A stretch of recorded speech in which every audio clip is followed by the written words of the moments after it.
crypto family. Thanks for coming in and checking out another video. The first video we posted was a lot of how-to, kind of a beginner explanation. This follow-up video is going to be similar. We're going to talk about a lot of things that we talked about on the first video. If you haven't watched that yet, I would go check that out. It'll make a lot more sense with what we're talking about on this video. I did get my dates wrong. So the BRICS Summit, we were talking about some different evolution of technologies, kind of what other countries are doing. They are meeting.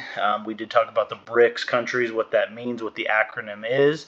But they are meeting August 22nd through the 24th. Just kind of wanted to correct my dates, but hopefully some information is going to be rolling out of that summit. And we'll kind of understand a little bit more about how other countries are going to move forward with different technologies, currencies, and what their strategies are going to be. And that always plays into the U.S. dollar and the strength of the U.S. dollar, and kind of makes us a little bit smarter on how we can invest our money as things develop in the world. Some more information. So, breaking news: the president of South Africa has backed China's call for new financial world order that prevents unilateral sanctions. So, we've talked a lot about it. The U.S. dollar is kind of king right now, but it's definitely used to hurt countries, sanction countries. Probably the most recent event that you can understand would be Russia being sanctioned by going to war with Ukraine. So these countries, they're big players. They're not third world countries. They're first world, very advanced countries. And they're saying, you're not going to sanction us anymore. You're not going to use the dollar to our demise, which is very interesting as we're talking about how things are going to move forward, how things are going to be in the future. These big players are not kind of taking the boot of America anymore. So how can we be smart, and how can we be on top of that curve as things start changing in the world? So just more info, more truth to help determine our strategies and how we want to invest. I would say that these videos too, but what you're kind of getting is insight into my investment thesis. So and my investment thesis is kind of what I believe and how I invest. And so I'm trying to give you that my 3-year journey, the evolution of that journey. You're getting it packed and crammed into, as of right now, 2 videos. So there might be a lot that I'm not speaking to, or it might be confusing to you with kind of these little fragments of information that I've got. But as we go on this journey, I hope to kind of show my ideas and kind of how I'm thinking about things as they're happening. So we talked about BRICS and Brazil, Russia, Iran, or India, China, South Africa. That's the acronym, but let's talk about some other countries that are formally applying to join BRICS. And after the summit that's going to happen the 22nd through the 24th, we're going to see how many of these countries actually join BRICS. So if you look at some of these countries, I mean, there is a lot on the list right now. I want to say this is over half of the world's population with currently who's in BRICS and who's thinking about applying or joining. So if that does happen, there's going to be a lot of countries, a lot of money that's going to move through the BRICS countries, the BRICS alliance. So just very interesting. Building up more information into how big this is going to be. I think Americans we think that nothing's ever going to change, nothing's ever going to happen to us. We've always kind of been the strength of the world, but as you're seeing more of these countries band together, and that conversation is getting bigger, and hopefully I can help guide some Americans into de-risking that. De-risking some of those things that might happen, whether that be the dollar collapse, the dollar just not have as much strength, and we'll get into that. There's a little bit more slides that kind of talk through how the dollar wouldn't have as much strength. BRICS nations asked the bloc's especially created bank to provide guidance on how a potential new shared currency might work. This is also, they're talking about shielding themselves from sanctions. I think that's going to be a big topic.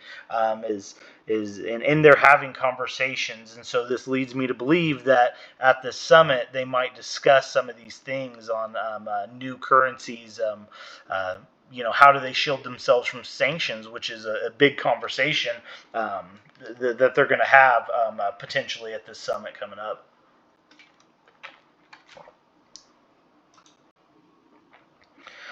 So Trump is. I didn't pull this clip for a political reason. I'm not saying I'm for or against Trump, but he has been vocal about talking about the dollar and the collapse of the dollar. Where are we going with that? Do you want the dollar to remain the world's currency? He was asked in an interview. I believe it's more important than losing in any war, and if not, we already are slipping into the status of a third world country in many issues. Look at our airports, terminals. They're muddy with ruined roads and more. It's almost like we're living in a third world country.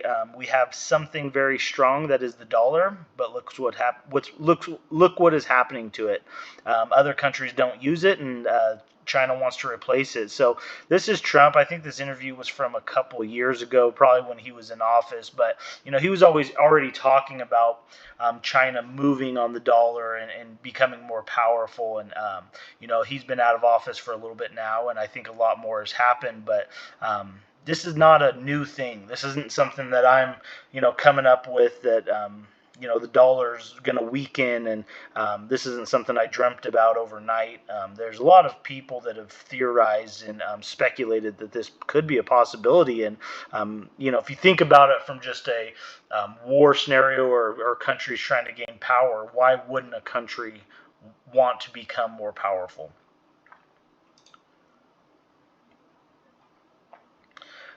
So not saying it's going to happen. So here's a little video I kind of want to watch, but it's kind of talking about what the BRICS currency would be valued to.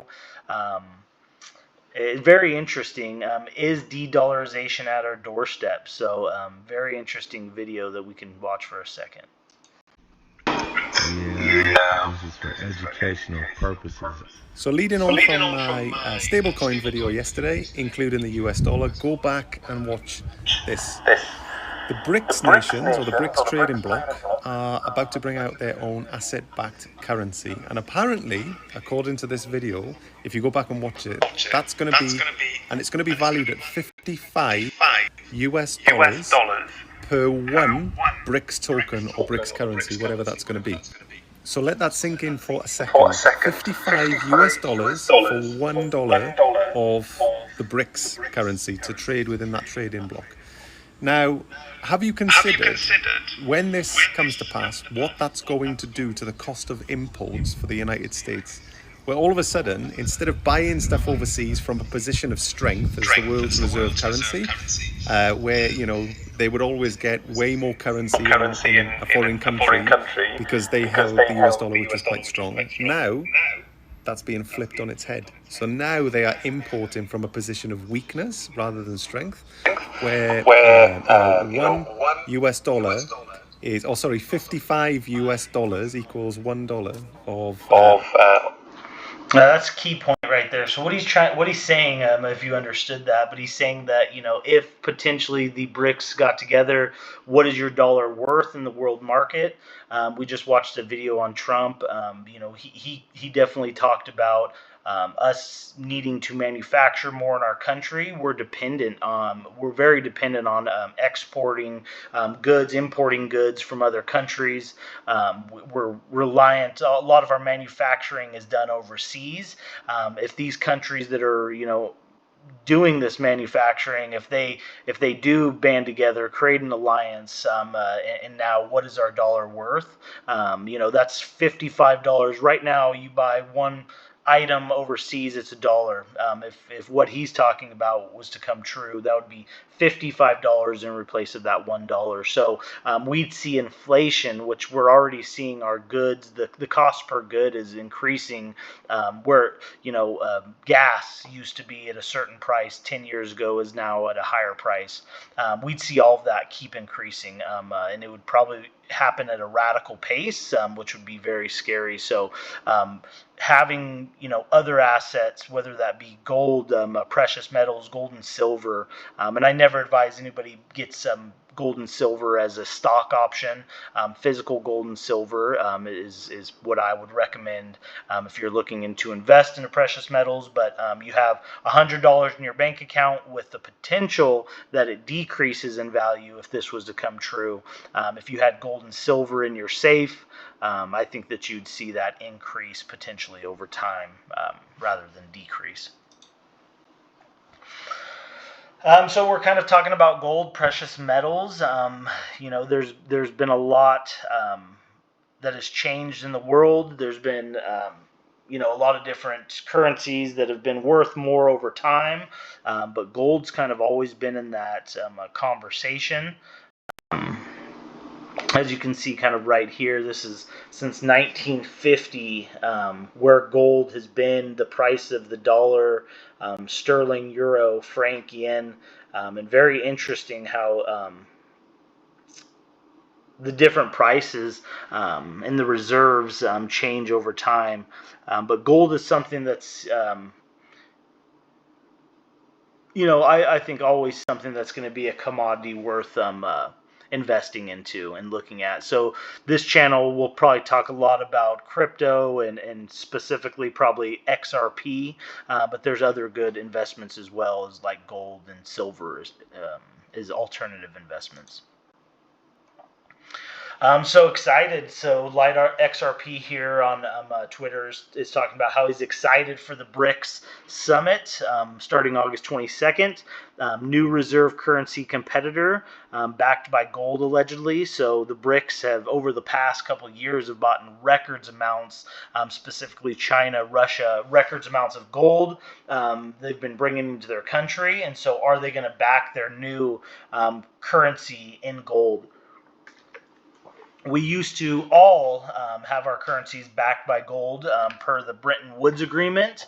The United States did come off of that some years ago. I believe when Nixon was in office, we came off of the gold standard, i.e. the Bretton Woods Agreement, and we've been just kind of printing money. So with that, even as a conversation that should scare you about the dollar even more, it's not backed by anything. So will the BRICS back their currency by gold?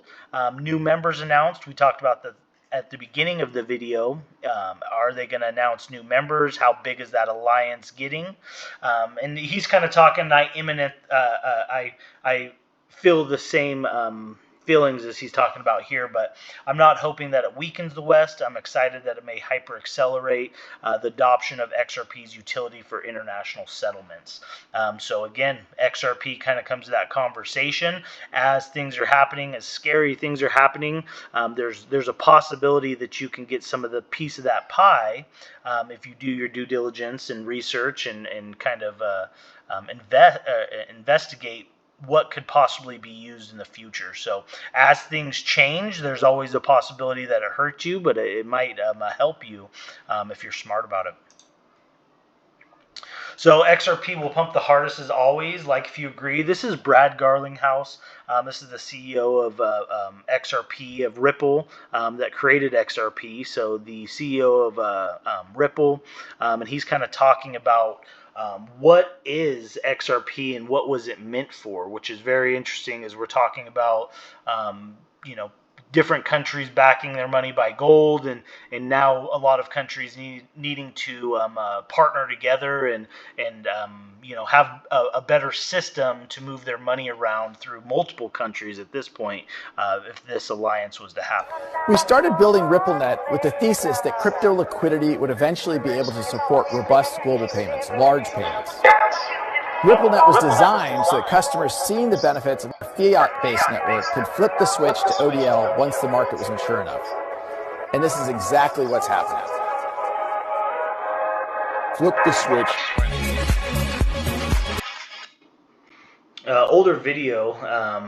Older video from Brad, and he's talking about a flip the switch moment, and it's really funny how he talked about this a couple of years ago, and now you're seeing something that could possibly happen to where other countries get together and kind of a flip of the switch moment happening for a need of some new technologies. And we talked about in the first video what those technologies were and kind of what they could be.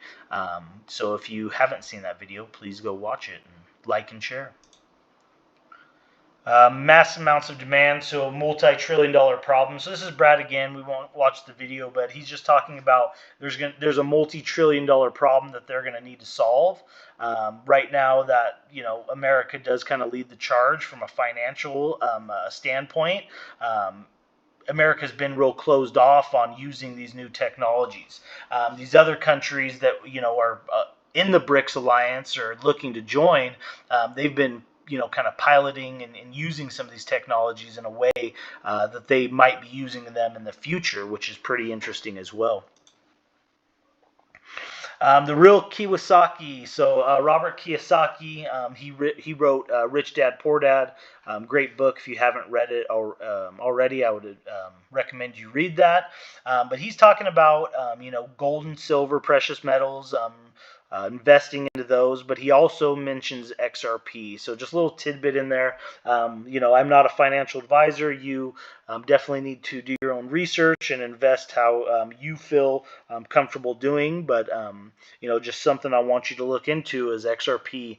I don't get paid from XRP. I won't get any endorsements from them. I do this.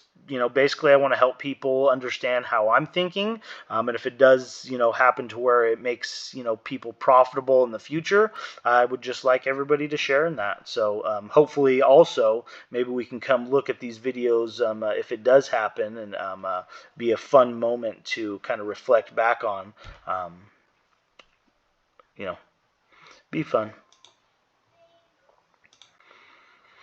So ISO 222, we talked about that previously in the other video as well. ISO 222 coins are important. I think that this is going to be some of the framework for to use these technologies. So ISO 222 coins are essential for various reasons. First and foremost, they provide a standardized communication setup which ensures smoother integration with existing banking and financial services. They also open up our opportunities for cryptocurrencies like XRP and Stellar Lumens. So the technology uses a lot of these different cryptos, and it's definitely going to open the doors for more utility to run through these cryptos, and that will increase price. So right now, how does the price increase on cryptos? It's always a big question of how does this become more valuable? The more money and transactions that flow through some of these cryptos is how the price increases. So as you start to get more standardization, standardized use out of these cryptos with ISO 222, that could happen. You could possibly see a bigger price increase from those crypto tokens. Here's a nice little visual. So, I'm going to talk a lot about Ripple XRP, but what are some other coins that are, attached to this ISO 222? You have XLM right under XRP. That's ran by the company called Stellar.